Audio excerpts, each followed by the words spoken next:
Roland in Maryland, Democrats line. All right, thanks for taking my call. These guys just, while the Trump appointed, I don't know if I will say he's racist, but you can tell he's just playing politics. To him, it's all politics. Blame the Democrats for everything.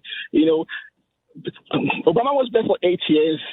There was not this rush. Obama didn't do nothing. But for some reason, they try to put it all on Biden. Tell me what policy Biden actually enacted that made all this increase. All this increase started during Trump. Remember all those, the caravans, there was a caravan. All those caravans started forming when Trump was there. What about it? What are the solutions? There's got to be some fundamental on the ground, something going on in all these countries. And the Republicans don't want to come up with a solution. No, nothing, just other than build the wall. There was no wall during Obama. But why didn't we have all this, So tell me the solutions other than get the Democrats out and bring in the Republicans. Okay, that's rolling there. There are very simple solutions, and I'll take criticism. I have no problem with criticism. But to say that I'm playing politics is absolutely very incorrect. All I'm doing is giving you facts. That's what I'm talking about today. I like to deal in facts. I like to deal in actual evidence. It is very, very true that under the Trump administration, there were issues that we faced because there was releases that were taking place. But those releases ended. We dropped to 45-year lows. It is very simple. The solution is to enforce the laws that are on the books. If somebody crosses the border illegally, they do not have a right to be released into the United States. Those individuals should either be held in custody pending an asylum or deportation proceeding, or they should have to wait, just like what other countries around the world does. Look at Germany, look at France, look at Italy, look at Spain. What they do is if you want to claim asylum in their country, you must wait in another country pending that asylum adjudication. If we did the same in the United States, which is what we were doing, we dropped illegal immigration to 45-year lows. That is the solution. It is right there. It has been proven time and time again. Those are the solutions that have been offered up. This administration has balked at those solutions. In fact, not only have they balked at them, but they took those solutions away. And that's what caused illegal immigration to skyrocket. The proof is all there.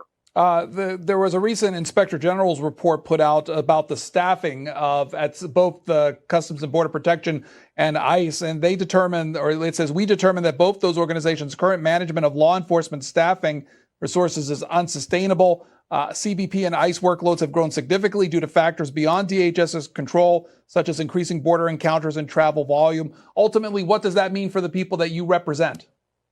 That means we just don't have the resources to actually patrol the border. Now, Pedro, what I will tell you is if we went back to normal lows, if you will, if you go back to a normal administration, we apprehended the normal amount of people.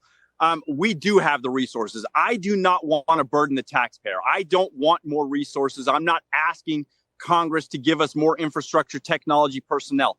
I want policy which doesn't cost the American taxpayer a dime. If we had the proper policy, again, it's been proven time and time again, we can do the job with the resources that we have, but we have to be able to go after the cartels. We have to drop illegal immigration to normal levels. If we drop it to normal levels, we have those resources and the American taxpayer does not have to foot the bill. Mary is in Texas, border state. We've set aside a line for those in the border state. Mary from Texas, you're on with our guest Brandon Judd of the National Border Patrol Council. Go ahead. Mr. Judd, I want you to give a message to the Border Patrol, the ones that protect our border and do the best they can. I understand, and I want the American people out here to understand, this is not a political Border Patrol. This is a citizen of America making it a political statement. And I wanted to ask them, the American people, that, humanitarian, how many do you want to come into this country? How many of them are you going to take in your town, your state, and whatever? Because if you think, we're only getting a few, what happens if we end up with another 42 million? Are you going to pay for taking care of them? Are you going to take care of 100 million? What is the cost? But I do want you to tell the Border Patrol to keep up their morale, because I'll tell you what, that some of the citizens are behind them.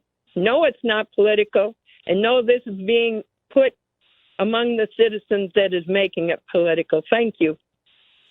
Well, when you look at the Border Patrol agents, what I can assure you of is that they will continue to go out and do the best job that they possibly can. They put that uniform on day in, day out so that they can go out and protect the American people. They will continue to do that.